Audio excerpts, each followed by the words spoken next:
I need to be very careful about how I frame this video and how we talk about this. And I want to emphasize the gravity of what is going on. So if you have not heard, there was a person who was arrested for throwing a Molotov cocktail at Sam Altman's house. I don't know the exact details. According to Sam's blog, it seems like the munition, the weapon bounced off the outside and didn't do any damage. Someone else said it went through a window. But the facts so far, as we understand them, is that someone has been arrested and charged with attempted murder. That is a starting point. As we gain more information about this suspect, it seems like he was associated with the Pause AI movement and the Stop AI movement. And I don't want to be blasé about this. I don't want to be flippant about it. I have been an outspoken critic of adherence to the effective altruism and less wrong school of thought for a while. And I'm also going to avoid naming any names in this video because it's not about any specific agreement or disagreement with an individual. This is more about having a serious and sober conversation about the very real anger and fear that is out there, and recognizing that while there are legitimate sources of anger and frustration and fear, that violence, I'm not going to call it terrorism just yet. I do think personally that what we are seeing amounts to what is called stochastic terrorism, but I don't want to blow it out of proportion, because the act of a single individual who, there's any number of possible explanations. It could be someone who's mentally ill. It could be, someone who's ideologically captured. We don't know the full picture of this individual yet. So therefore, we shouldn't jump to conclusions. At the same time, there have been plenty of people who have said things like you should firebomb data centers, even at the expense of going to war. There are people in this sphere who have said that you should be willing to go to jail to stop AI. Again, not naming names, but if you know, you know. And those are the kinds of things that people who advocate violence through the methods of stochastic terrorism, that is what they say, that is what they use. And it's one thing when debates stay online. It's one thing when people are using their imagination to talk about superintelligence and, can things be stopped, yes or no? Or is the alignment problem solvable? And one thing that I want to point out is that violence in this case will achieve absolutely nothing. Even just setting aside the legal and moral problems, just saying if your goal is to slow down or stop AI, violence will do nothing to change that because of any number of reasons. If anything, I think it would probably have the opposite effect, is that the more crazy and unhinged and marginalized anyone who stands against AI becomes, it's like, oh, well, you're not just a doomer or a decel, you're a terrorist now. And that is thought stopping. There, on a parallel note, and I want to be very, very careful about not conflating these things, because I've been listening to a lot of other YouTubers and thinkers who are some pro AI, some anti AI, and they tend to conflate things. And so this next point that I'm making is not saying that the doomers are the same as the people that I'm about to talk about, but there is an overlapping motif of being anti-AI. So on the one hand, you have the decelerationist and the doomers and the people that are engaging in what I personally believe amounts to stochastic terrorism. And then you have workers, union members that are, sabotaging AI rollouts. You have Gen Z people, young people that are sabotaging AI rollouts. And I don't mean by destroying property. I mean by just, passive resistance inside of companies, unplugging, EVs, electric vehicles and that sort of thing, and using legal tools within their power, such as, union actions. And so I want to say that yes, there are different dimensions of resistance and anger and frustration and fear. And I am going to reemphasize, I am not conflating people that are passively resisting AI or even people that are actively resisting AI through legal means with people who advocate illegal means. And there are more illegal means than just, throwing firebombs at Sam Altman.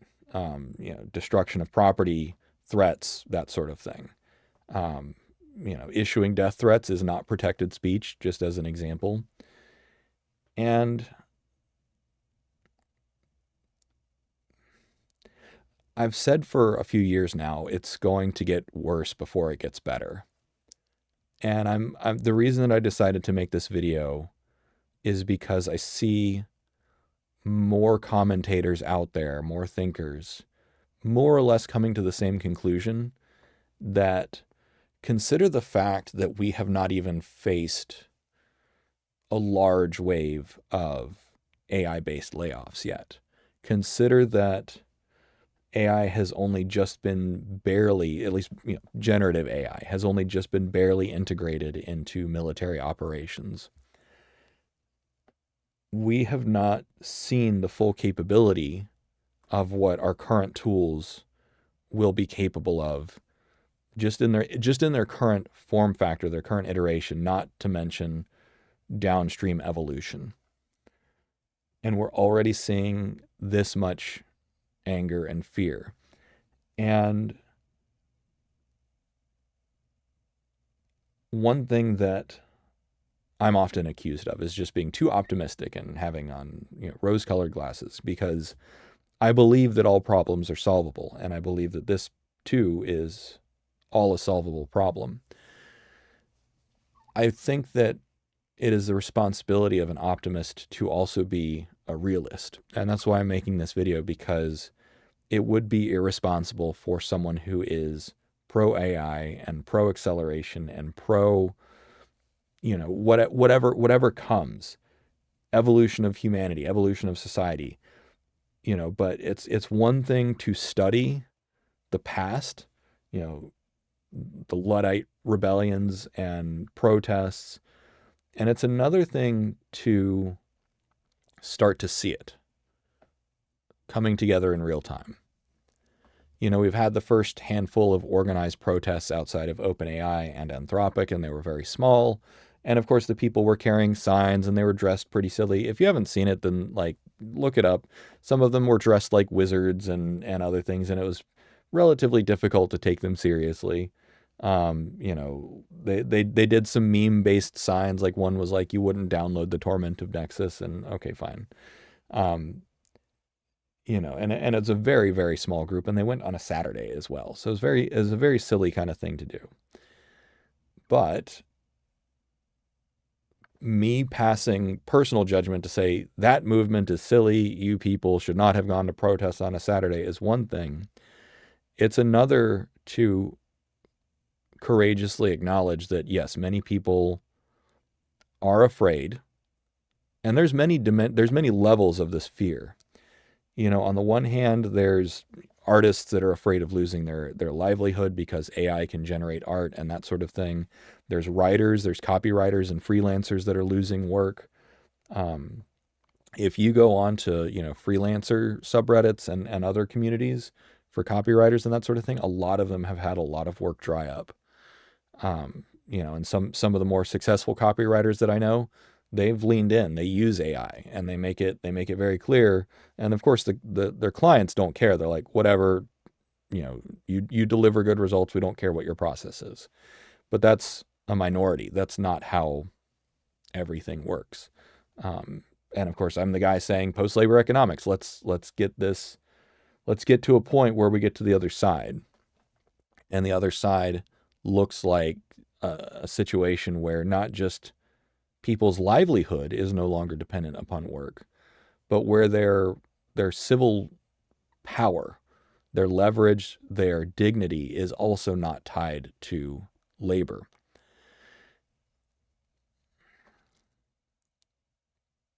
And I don't want to default to meaningless platitudes like there's no easy way through, or the only way through, or the only way out is through, or that sort of thing. But sometimes those idioms are sticky for a reason, because that's easier said than done, right? You can shrug and say, it's going to be messy and we just got to grin and bear it. But that just seems like a cop out. And what I hope to achieve with this video is that by naming things and saying some of the way that some of these people are behaving resembles stochastic terrorism, is to have a more frank conversation about what it means, and to see if there are better ways to express anger and frustration. And there are very real concerns. All technology is always a double-edged sword. You can always use new technology to harm and destroy, or to help and build. Generative AI is no different. Nuclear technology was no different. The internet is no different. All technology is ambivalent. And I don't mean ambivalent as in like, it doesn't care. It has two distinct valences. That's what ambivalent means. Two valences, good or bad. And it's all in how it's used and deployed. But likewise, how we choose to react to the negative, and how we choose to interact with each other as we integrate this technology with society, because that is ultimately the goal, is how do we integrate this new ability into our civilization.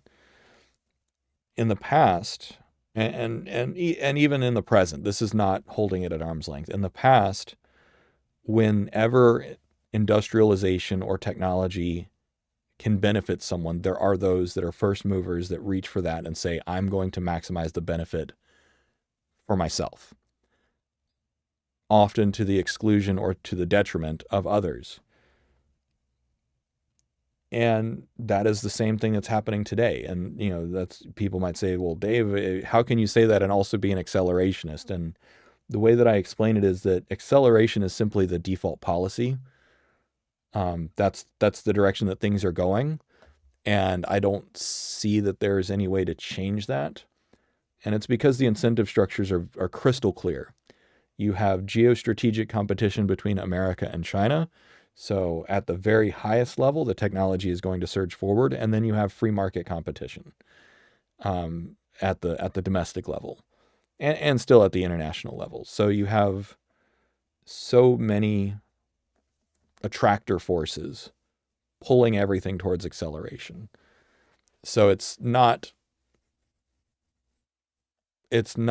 something that you can resist, I don't think. At the same time, that inextricably means that people are going to get crushed together. And what I mean by that is that whether you're, pro AI, anti AI, whether you believe it's good or believe it's bad, or are optimistic or pessimistic, or even skeptical. Maybe you doubt that AI is going to be a thing. It's just a big nothing burger. There's still plenty of people who say that. Every belief structure that people have will be stress tested.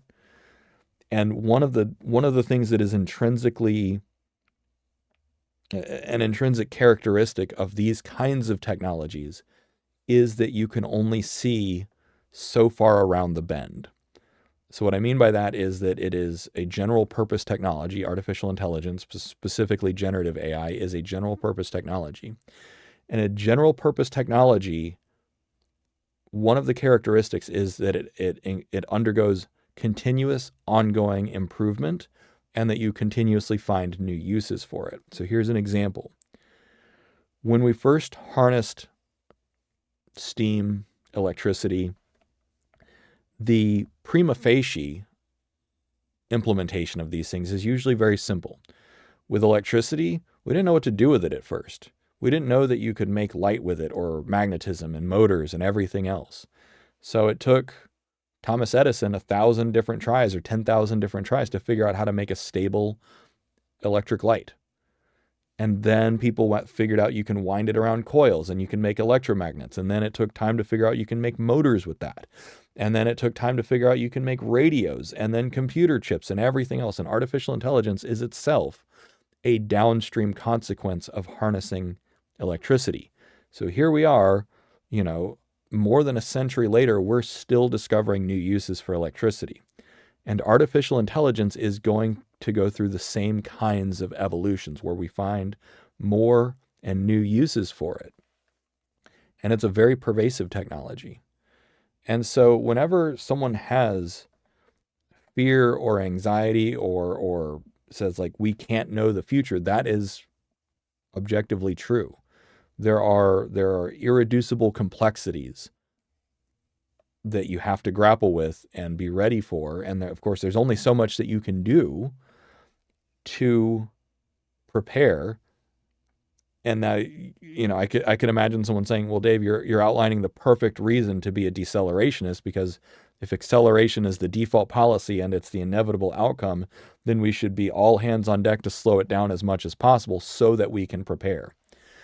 And, I'm not going to tell anyone what to do. And that's a perfectly logical, rational choice that you can make.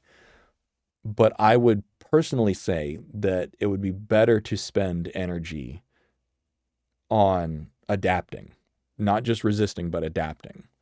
And that's what I hope to foment with this conversation and this video, is that we need to be honest with each other about the fear and about the anxiety.